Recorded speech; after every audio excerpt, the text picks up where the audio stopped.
चलो स्टार्ट करते हैं फिर। देखो हम इस लेक्चर में केमिकल काइनेटिक्स का लेक्चर नंबर जो 8 का होमवर्क था उसको कवर करेंगे। तो हमारे पास होमवर्क था फर्स्ट 59 नंबर का। क्या बोल रहा है ये? फॉर गैसियस रेट, यहाँ पर रेट ऑफ रिएक्शन दिया है के A B if volume of container is reduced to 1/4 of initial, then rate of reaction will be days time of initial. Question ये बोल रहा है कि अगर हम इस तरह से, हमारे पास रेट ऑफ रिएक्शन दिया है, रेट एक्सप्रेशन है, अगर हम उस कंटेनर के वॉल्यूम को 1/4 रिड्यूस कर देंगे तो रेट ऑफ रिएक्शन पे क्या इफेक्ट पड़ेगा। पहले हमें ये जानना पड़ेगा कि जो भी एक्सप्रेशन है इसमें ऑर्डर के अकॉर्डिंग रेट ऑफ रिएक्शन और वॉल्यूम में क्या रिएक्शन है, क्या रिलेशन है। तो rate of reaction equal to हो जाएगा कि यहां कंसंट्रेशन के फॉर्म में दिया है बट हमें चाहिए वॉल्यूम के फॉर्म में, तो हम इसको चेंज कर देंगे।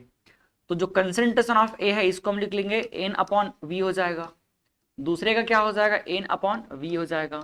दोनों का हमने क्या किया, कंसंट्रेशन को वॉल्यूम और नंबर ऑफ मोल में कन्वर्ट कर दिया। तो यहां से देख लो rate of reaction equal to क्या हो जाएगा, rate of reaction equal to हो जाएगा के कांस्टेंट है एन कांस्टेंट है, तो सीधी सी बात है यहां पर हो जाएगा डायरेक्टली प्रोपोर्शनल टू 1/v का स्क्वायर। अब अगर हम इस रिलेशन को अप्लाई करें तो डायरेक्टली पता चल जाएगा कि वॉल्यूम रिड्यूस होने पे क्या हो रहा है, वॉल्यूम रिड्यूस होने पे वॉल्यूम को अगर रिड्यूस किया जाएगा तो यहाँ रेट ऑफ रिएक्शन इंक्रीज हो रहा है। अब कितना हो रहा है, वॉल्यूम जितना भी डिक्रीज होगा उसका स्क्वायर में क्या होगा, रेट ऑफ रिएक्शन इंक्रीज होगा। मींस अगर 4 टाइम्स रिड्यूस हो रहा है तो उसके स्क्वायर मींस 4 स्क्वायर 16 टाइम क्या होगा, इंक्रीज होगा। तो क्या हो जाएगा, 16 टाइम हो जाएगा। अगर इसको डिटेल में सॉल्व करना है तो वो भी कर सकते हैं। ये देख लो यहां से यहां पर हम दोनों को अलग अलग कंडीशन लिख लेते हैं। तो रेट ऑफ रिएक्शन क्या हो जाएगा, या सिंपली रेट लिख सकते हो, ये हो जाएगा क्या, new upon rate of reaction, ये हो जाएगा ओल्ड, इज इक्वल टू, इसका रिलेशन वॉल्यूम से कैसा है, वॉल्यूम से रेसिप्रोकल में है। तो रेसिप्रोकल में हो जाएगा v old upon v new, और यहां से हो जाएगा स्क्वायर में। अब देखो यहां पर ओल्ड और न्यू दोनों का हम वैल्यू पुट करते हैं तो क्या हो जाएगा, ये ओल्ड का वैल्यू लेट सपोज v है तो न्यू कितना हो जाएगा, हाफ हो गया, सॉरी 1/4 हो गया है ना, तो v बाई कितना हो जाएगा, ये 4 हो जाएगा, और इसका लगा दिया क्या हमने स्क्वायर। तो यहां से हम बोल सकते हैं क्या, रेट ऑफ रिएक्शन जो न्यू वाला है, अगर ओल्ड को उधर हम ट्रांसफर करेंगे तो आप देख पा रहे हो v और v कैंसिल हो गया, तो 4 ऊपर जाके क्या हो जाएगा, 4 1/4 ऊपर जाके 4 हो जाएगा, और 4 का स्क्वायर 16 हो जाएगा। तो ये हो गया 16, और यहाँ पर रेट ऑफ रिएक्शन ओल्ड को इधर लेके जाएंगे तो ये हो जाएगा rate of reaction old, means 16 time क्या हो जाएगा, पुराने वाले का हो जाएगा। ठीक, चलो तो इसका ऑप्शन डी हो गया। अगला क्वेश्चन क्या बोल रहा है, द रिएक्शन, ये हमारे पास एक रिएक्शन है 2a जो कि b प्लस सी में कन्वर्ट हो रहा है, वुड बी जीरो ऑर्डर। तो ये जीरो ऑर्डर होगा कब, देखो इफ करके दिया है आगे, पहला rate of reaction remain the same at all concentration of B and C, B और सी के कंसंट्रेशन से रेट ऑफ रिएक्शन को कोई मतलब है ही नहीं। तो ये हमारा पहला ऑप्शन तो क्या हो गया, रॉन्ग हो गया। Rate of reaction double on doubling the concentration of B, B से फिर अगेन कोई मतलब है नहीं। Rate of reaction remain the same for all the concentration of A, yes A से मतलब है इसको, क्योंकि हमारे पास रिएक्टेंट क्या है, ए है, तो जीरो ऑर्डर है, इसका मतलब क्या हो जाएगा, जीरो ऑर्डर का मतलब होता है rate of reaction is equal to k into reactant की पावर 0, मींस रिएक्टेंट यहां से क्या हो गया, रिएक्टेंट यहां से फिनिश हो गया, 1 हो गया, तो रिएक्टेंट पे डिपेंड करेगा ही नहीं। तो ए का कंसंट्रेशन जो कि हमारा रिएक्टेंट है कुछ भी रहे, इससे कोई मतलब रहेगा ही नहीं। तो यही हमारा करेक्ट आंसर है। Rate of reaction directly proportional to square of the concentration of A, ये रॉन्ग है। ठीक, क्योंकि जीरो ऑर्डर है तो ऑब्वियस सी बात है किस पे डिपेंड करेगा, सिर्फ रेट कांस्टेंट पे डिपेंड करेगा। नेक्स्ट अगला क्वेश्चन हमारे पास, consider the reaction 2a plus b, ये बना रहा है product, when concentration of b alone was doubled the rate of reaction increased by 2 times। क्या बोल रहा है, जब हम इस रिएक्शन के अकॉर्डिंग देखें तो कंसंट्रेशन ऑफ बी को अगर डबल कर देंगे, सिर्फ बी को अकेले डबल कर देंगे तो यहां पर rate of reaction 2 time increase हो जा रहा है। And when the concentration of both A and B were double, और अगर ए बी दोनों को डबल कर देंगे तो क्या हो जाएगा, द रेट बिकॉज ये क्या होगा, बिकम्स हो जाएगा, तो rate becomes 4 times the unit of rate constant for the reaction. क्या बोल रहे हैं क्वेश्चन में, हमको यूनिट ऑफ रेट कांस्टेंट निकालना है। तो ये क्वेश्चन दो क्वेश्चन का एक तरीके से कॉम्बिनेशन है। पहले हमें इस डेटा के थ्रू क्या निकालना पड़ेगा, ऑर्डर निकालना पड़ेगा, ऑर्डर ऑफ रिएक्शन, और ऑर्डर ऑफ रिएक्शन से पता चलेगा कि क्या यूनिट यहाँ पर होने वाला है। तो इसको हम सॉल्व करते हैं। पहला निकाल लेते हैं इसका ऑर्डर। कंसिडर द रिएक्शन, इस रिएक्शन के लिए अगर हम देखें तो इसका मैं रेट लिख सकता हूं क्या, रेट इज इक्वल टू के और ए का पावर एक्स और बी का पावर क्या हो जाएगा, वाई हो जाएगा। ठीक है। When concentration of B alone was double, अगर हम बी के कंसंट्रेशन को क्या कर दें, डबल कर दें, तो क्या फर्क पड़ने वाला है। अगर हम बी के कंसंट्रेशन को डबल कर देते हैं तो b का यहां पर क्या है, b है यहां पर b के पावर में y, तो ये हो जाएगा 2 का पावर y, 2 का पावर y हो गया, और 2 का power y rate of reaction पे कितना फर्क पड़ेगा, 2 टाइम्स हो जाएगा, तो यहां पर लिख देंगे हम 2। तो यहां से y इक्वल टू क्या मिल गया, 1। देखो b को हमने क्या किया, डबल किया, तो b को डबल करने से क्या मिल गया, 2 टाइम्स, तो यहां से y की वैल्यू क्या हो जाएगा, 1। मतलब अगर हम कंसंट्रेशन को इंक्रीज कर रहे हैं और उतना ही रेट ऑफ रिएक्शन पे इंक्रीमेंट हो रहा है, तो ये कब पॉसिबल है, जब पावर क्या रहेगा, 1 रहेगा। दूसरा आप देख सकते हो ए और बी दोनों को अगर डबल कर दिया जाए, मींस 2 की पावर x इंटू 2 की पावर y, दोनों को अगर डबल कर दिया जाए तो क्या हो रहा है यहाँ पर, द रेट बिकम्स 4 टाइम, तो कितना हो जाएगा, ये 4 टाइम हो जाएगा। तो यहां से अपन लिख सकते हैं 2x plus Y is equal to 4, और 4 को हम क्या लिख सकते हैं, 2 की पावर 2। तो आप देख सकते हैं x plus Y is equal to कितना हो जा रहा है, 2 हो जा रहा है अगर हम कंपेयर कर रहे हैं तो। और यहाँ पर y का वैल्यू कितना है, 1, तो y का वैल्यू अगर 1 है तो 1 पुट करने पे x का वैल्यू भी कितना आ जाएगा, x plus 1 is equal to 2। तो फाइनली आप देख सकते हो x का वैल्यू कितना आ जा रहा है, x इज इक्वल टू 1 आ जा रहा है। ठीक, अब हम क्या करेंगे, अब हम यहाँ से ऑर्डर देख लेंगे। तो order n is equal to कितना हो जाएगा, x प्लस वाई, दोनों पे डिपेंड करेगा, तो 1 प्लस 1 इज इक्वल टू 2 हो गया। और 2 ऑर्डर के लिए जो हमारा यूनिट होगा उसमें लीटर को बस चेक करो, पता चल जाएगा। लीटर पे क्या रहता है, 2 है तो एक कम, तो एक देख सकते हो आप यहाँ पर, ये वाला ऑप्शन क्या है, लीटर है। ये यूनिट लेस तो हो ही नहीं सकता, यहाँ पर -1 है तो नहीं हो सकता, यहाँ पर तो है ही नहीं, ये फर्स्ट ऑर्डर का है। ठीक, तो ऑप्शन नंबर ए हमारा करेक्ट आंसर है। ठीक है, चलो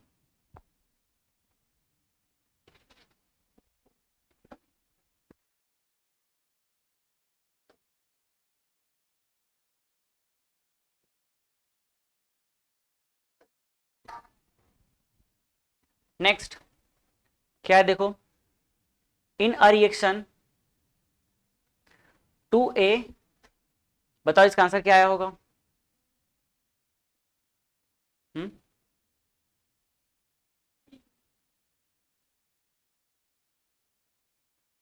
डी।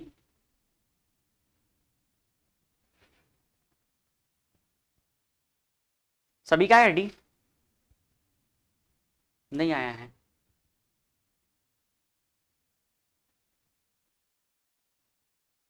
लो समझते हैं क्वेश्चन को। इन अ रिएक्शन 2A से क्या बना, product, the concentration of A decreases, concentration of A decreases 0.5 m to 0.4 m in 10 minute. Time कितना दिया है, 10 मिनट का रेंज है ना।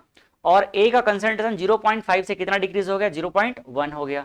The average rate of reaction during this interval, अच्छा एवरेज रेट ऑफ रिएक्शन चाहिए, किसके टर्म्स में चाहिए, ए के टर्म्स में।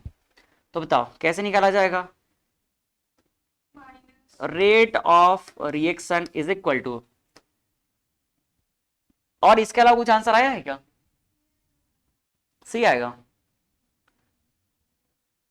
देखो क्या हो जाएगा, रिएक्टेंट कितना है, -1/2, और ये हो जाएगा क्या, एवरेज बोला है तो delta A upon delta T. क्या ये वाला तरीका यूज कर पाए हो आप लोग, तो यहां से तो बन जाना चाहिए। तो -1/2 और क्या हो जाएगा, डेल्टा ए। डेल्टा ए कितना हो जाएगा, कहां से कहां गया, final minus initial, 0.4 minus 0.5 upon कितना हो जाएगा, डेल्टा टी मतलब मिनट में ही है टाइम, तो चेंज करने की कोई जरूरत नहीं है। 10 - 0 मतलब 10 ही आ जाएगा। तो यहां से देख लो -1/2 इज इक्वल टू कितना हो जाएगा 0.1/10। अगर मैं ये इसको 2 लिखता हूं मैं, क्या हो जाएगा ये माइनस माइनस, ये माइनस माइनस पहले प्लस हो गया, और 0.5 इंटू 0.1 अपॉन क्या हो जाएगा 10। 1/2 को क्या लिख सकते हैं 0.5, तो ये कितना हो जाएगा 0.05, और यहाँ पर 10 से डिवाइड कर देंगे तो एक बार और 0.05। तो आंसर क्या आ जाएगा डी आ रहा है, सही आंसर। ठीक है,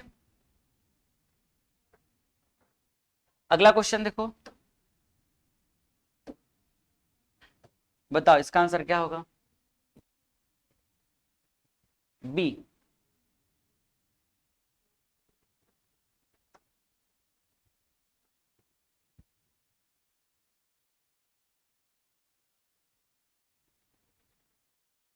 for a zero order reaction which of the following plot is correct for A versus time. A मतलब यहां पर कंसंट्रेशन ऑफ ए, रिएक्टेंट का कंसंट्रेशन और टाइम के बीच में कौन सा ग्राफ जो है सही है बोल रहा है, तो कौन सा होगा। जीरो ऑर्डर के लिए हमने क्या देखा था, जीरो ऑर्डर के लिए एक बार चलो फॉर्मूला रिवाइज करते हैं। आर क्या था, R naught minus is equal to क्या था के टी था। आर टी चाहिए तो R T is equal to क्या हो जाएगा, R T is equal to minus k t plus R naught. तो कैसा स्लोप है, डिक्रीजिंग स्लोप है, ये तो पॉसिबल ही नहीं है, और ये भी पॉसिबल नहीं है, ये भी पॉसिबल नहीं है, एक ही दिख रहा है, यही पॉसिबल है, इंक्रीजिंग स्लोप। अगला question, for the reaction A plus B क्या होगा, देखो for the reaction A plus B, ये प्रोडक्ट बना, initial rate of reactions are measured, reaction are measured for different concentration of reactants A and B as follows.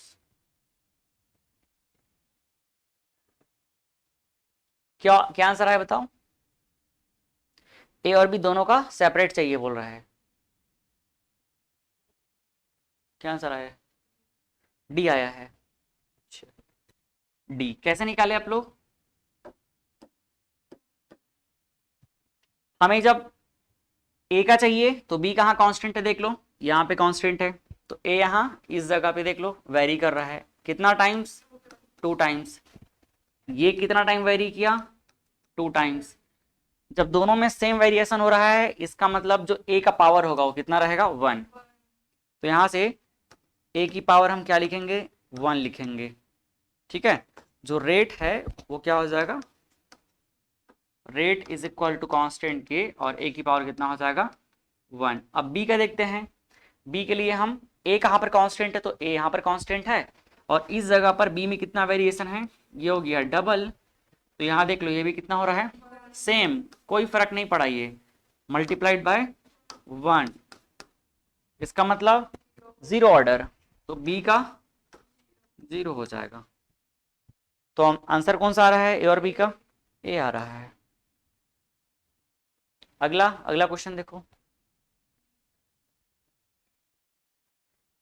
Correct plot regarding zero order reaction. Zero order के लिए देखो यहां पर दिया है किसके बीच में, हाफ टाइम और इनिशियल कंसंट्रेशन के बीच में। क्या होता है हाफ टाइम का फॉर्मूला, सॉरी जीरो ऑर्डर के लिए हाफ टाइम का फॉर्मूला बताओ।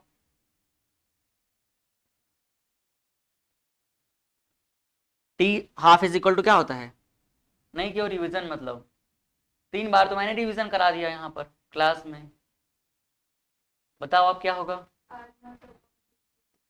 आर नॉट अपॉन 2 के। प्रिंस ये आर नॉट क्या है बताओ,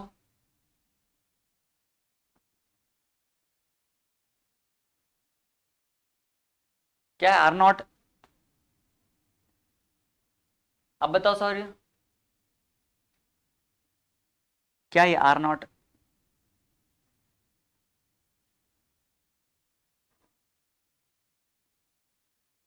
अब बताओ क्या है, इनिशियल आर नॉट क्या इनिशियल रेट है? क्या है क्या ये? सीधा अच्छा अच्छा वर्ड में बोलो, रेट है वो? क्या है बताओ? इनिशियल रेट ऑफ रिएक्शन क्या है? समझ रहे हो क्या पढ़ रहे हो? हैं? क्या पढ़ रहे हो, देख रहे हो? सो रहे हो क्या आप लोग? हटाओ भैया। इनिशियल कंसंट्रेशन मतलब समझ रहे, इक्विलिब्रियम से ये सबको समझते आ रहे हैं। जहां ब्रैकेट लगा है रेट ऑफ रिएक्शन कैसे हो सकता है ये? ब्रैकेट किसको रिप्रेजेंट करता है? स्क्वायर ब्रैकेट कंसंट्रेशन को। आर क्या है? रिएक्टेंट है। जीरो क्या है? इनिशियल है। Initial concentration of reactant. थोड़ा सोचो अपने बारे में। T half is equal to R naught upon 2k। अब आप देख लो यहां पर टी हाफ का आर नॉट से कैसा रिलेशन है? Directly proportional. क्या बनेगा? स्ट्रेट लाइन बनेगा। तो ये वाला तो काम नहीं करेगा, क्योंकि क्या होना चाहिए? इंक्रीजिंग स्लोप होना चाहिए। ये डिक्रीजिंग स्लोप गलत हो गया, ये करेक्ट है। ठीक है। यहां पर एक और दिया है, रेट ऑफ रिएक्शन का इनिशियल कंसंट्रेशन से क्या रिएक्शन है। तो बताओ जीरो ऑर्डर के लिए अगर मैं रेट ऑफ रिएक्शन लिखता हूं जीरो ऑर्डर के लिए, तो क्या हो जाएगा? के इंटू आर की पावर जीरो। क्या इस पे डिपेंड किया? नहीं किया। जब डिपेंड नहीं किया तो ये ऐसा इंक्रीजिंग स्लोप तो बन ही नहीं सकता। तो ये भी क्या है? रॉन्ग है। ये हमारा करेक्ट है। चलो अगला क्वेश्चन बताओ।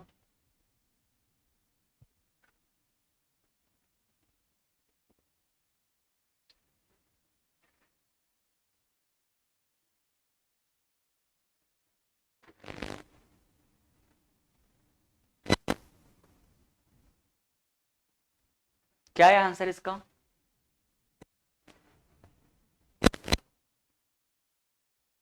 क्या लाए हो? कुछ नहीं लाए हो? Nitric oxide, nitric oxide NO reacts with oxygen to produce nitrogen dioxide as follows. ठीक है, यहां पर मैकेनिज्म दिया है और ये मैकेनिज्म जो बोल रहा है इसके अकॉर्डिंग ऑर्डर ऑफ रिएक्शन कितना होगा? ऑर्डर ऑफ रिएक्शन कितना होगा? मैकेनिज्म में क्या पता चलेगा? Rate of reaction. Rate of reaction पहले उसका एक्सप्रेशन निकाल लेते हैं। यहां पर स्लो स्टेप कौन सा है? ये वाला। ये क्या करेगा? रेट डिटरमाइन करके देगा। तो ये हो गया रेट डिटरमाइनिंग स्टेप। यहां से हम क्या लिख सकते हैं? यहां से हम लिख सकते हैं रेट इज इक्वल टू के NO3 और NO। इन दोनों का पावर कुछ नहीं है, मतलब वन है तो वन ही लेना पड़ेगा। क्या ये दोनों हमारे रिएक्टेंट है? नहीं। एक रिएक्टेंट तो मिल गया NO, लेकिन ये O2 है और यहाँ पर NO3 है। तो हमें जाना पड़ेगा फास्ट स्टेप में, और फास्ट स्टेप में क्या करेंगे? इक्विलिब्रियम का कॉन्सेप्ट लगाएंगे और यहां से हो जाएगा k equilibrium is equal to product NO3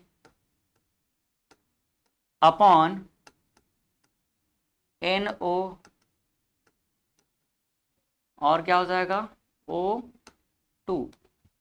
NO3 का वैल्यू पुट कर देते हैं। कितना हो जाएगा? देखो NO3 का वैल्यू K इंटू के इक्विलिब्रियम NO और O2 और NO एक और यहाँ पर है, तो K डैश लिख देंगे और इधर पर कितना हो जाएगा? NO2 हो जाएगा, NO स्क्वायर हो जाएगा और ये O2। 1 + 2 कितना हो जाएगा इसके लिए? N का वैल्यू 1 + 2 इज इक्वल टू 3। ये सिर्फ इत्तेफाक है कि दोनों के दोनों यहाँ पर कोफिशिएंट का सम करने से भी आ जा रहा है, लेकिन मेन चीज क्या है इसका? मैकेनिज्म। ये इत्तेफाक ही है, समझ लो कि हर रिएक्शन में ऐसा नहीं हो सकता कि ऐसा ही आंसर आ जाए। चलो अगला क्वेश्चन। बस इतना ही क्वेश्चन था ना? ठीक है, तो इसको मैं अलग कर देता हूं, फिर यहां से हम दूसरा लेक्चर ओपन कर लेंगे।